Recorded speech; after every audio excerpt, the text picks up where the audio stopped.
Well, Pacific Rim Uprising was horrendous, an absolutely unmitigated disaster. I hated this film, although it was awful when you compared it to the original. I really love the original Pacific Rim.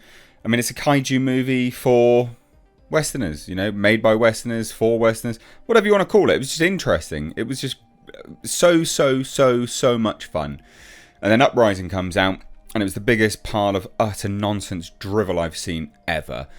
I did a review of it. You can find it. I might leave it down below or linked above. But honestly, Pacific Rim is such a staggeringly good film. The Jaegers, for instance, there's weight behind them. There's very real physics, even though obviously there's no physics. Obviously, I get that. But they tried to keep it as realistic as possible. And then Uprising comes out, and they're just jumping around like fucking fleas, like you name it, do whatever. Absolutely atrocious film. Awful film. It's genuinely terrible.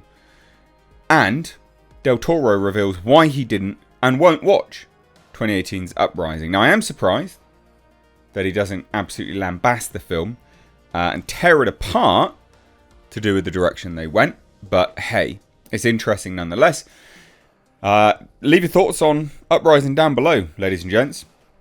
But let's dive into this today. Hit subscribe if you're new here. So, as I've praised Pacific Rim, arrived in theatres back in 2013. 10 years ago.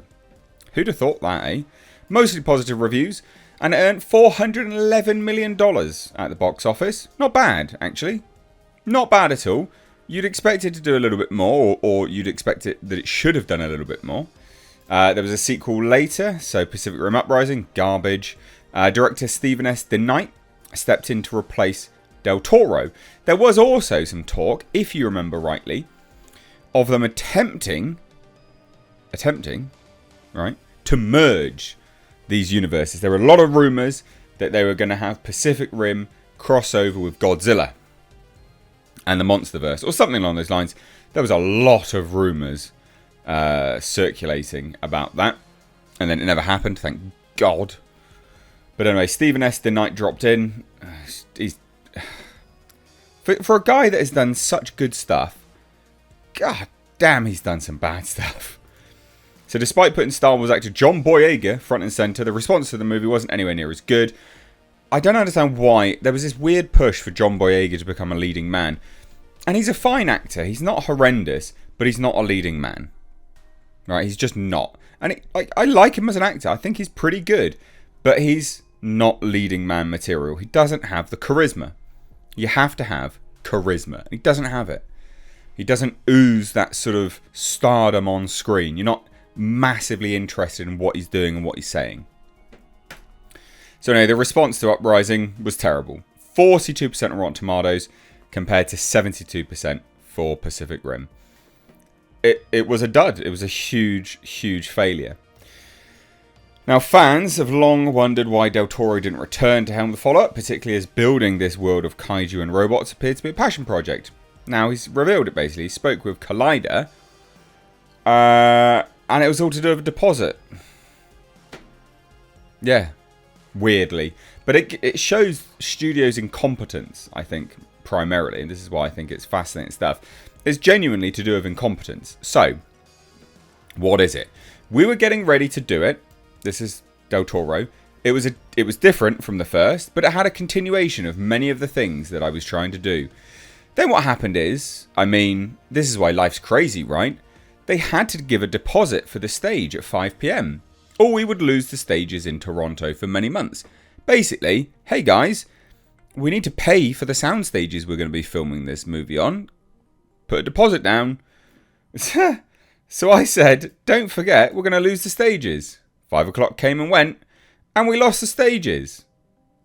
Oh my God. And they said, well, we can shoot it in China. And Del Toro goes, what do you mean we? I've got to go do Shape of Water. And there you go, rank incompetence of a studio. Are you joking me? Really? What an absolute shit show. So when they come out and they say, ladies and gents, when they come out and they say creative differences or scheduling conflicts, The scheduling conflict might be that the studio was so incompetent they didn't secure the sound stages. So the director had to delay stuff or bin the project off. If they ever say scheduling conflicts now, we know without a shadow of a doubt that some of these studios are so monumentally stupid that it's probably to do with that, actually. So as for why Del Toro can't bring himself to watch Pacific Rim Uprising, despite being credited as a producer, he explained, "I didn't see the final movie, because that's like watching home movies from your ex-wife." Ugh, gross image. It is terrible if they're good, and worse if they're bad, or the opposite. You don't want to know. So, I didn't see it. I did read the final script, and it was very different. Some of the elements were the same, but very different. I like Del Toro. What he's saying there, subtly at the end, is he's saying that it was a grand departure from what he had initially written, and some of the bits were there, but it was incredibly different. It's a polite way of saying, look, I didn't write this piece of junk. I don't want to watch this piece of junk, and the reason why I don't want to watch it is because I know it's going to be worse. Terrible film, and that's really bad for me because obviously, why would I want to watch that? So there you go. There you go, ladies and gents. There you go. So literally, scheduling conflicts, and we can now say with utmost certainty that some of it, there's a high potential chance that the studios just haven't organised themselves properly. Probably too busy sniffing coke up their nose. They're just so disorganised. They can organise a shit in a toilet. And we also know, without a shadow of a doubt now, that Del Toro has not watched that movie, and this is a sly dig. Absolutely sly dig. Slamming Pacific Rim Uprising. Yeah, I did read the final script. It was very different. Some of the elements were the same, but very different. AKA, what a pig old pile of crap that movie was. So there you go. There's not much else really to go into here, to be honest. I hate Pacific Rim Uprising. It's such an awful film.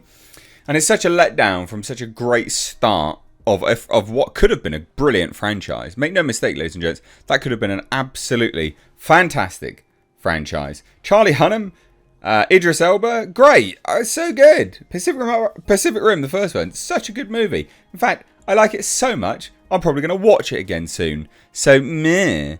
Anyway, not much else really to go into. I'd love to hear your thoughts though, so drop them down below. But yeah, Del Toro, what a boss.